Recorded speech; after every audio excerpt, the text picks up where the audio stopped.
Իսրայելը սպանում է բռնապետության պարագլուխներին, հրապարակներում, ճանապարհներին և խաչմերուկներին, որպեսզի Իրանի քաջ ժողովուրդը նշի կրակի տոնը։ Շնորհավոր Նովրուզ։ Իրանի երկրորդ դեմքը հանդիսացող Ալի Լարիջանիի սպանությունից հետո հայտարարել է Իսրայելի վարչապետ Բենյամին Նեթանյահուն։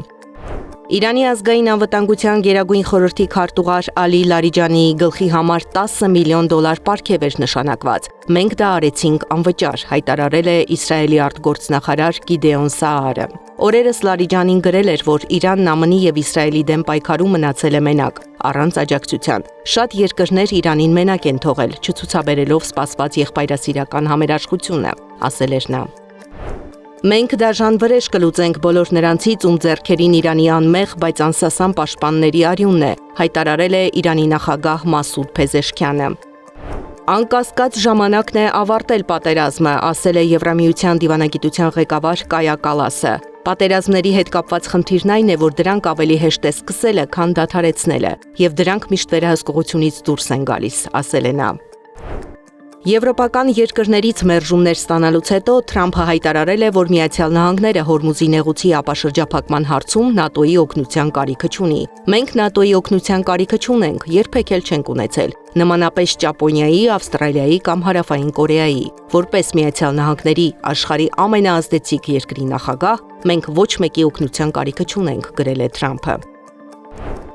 Միացյալ Նահանգների նախագահը հայտարարել է նաև, որ կարող է Կուբայի հետ անել այն ամենն, ինչ ուզում է։ Սպառնալից հայտարարությունները հնչում են այն ժամանակ, երբ Կուբան և Միացյալ Նահանգները փորձում են կարգավորել լարված բանակցությունները։ Ես իսկապես հավատում եմ, որ պատիվ կունենամ վերցնելու Կուբան, ինչ որ կերպ Կուբան վերցնելը մեծ պատիվ կլինի, ասել է Թրամփը։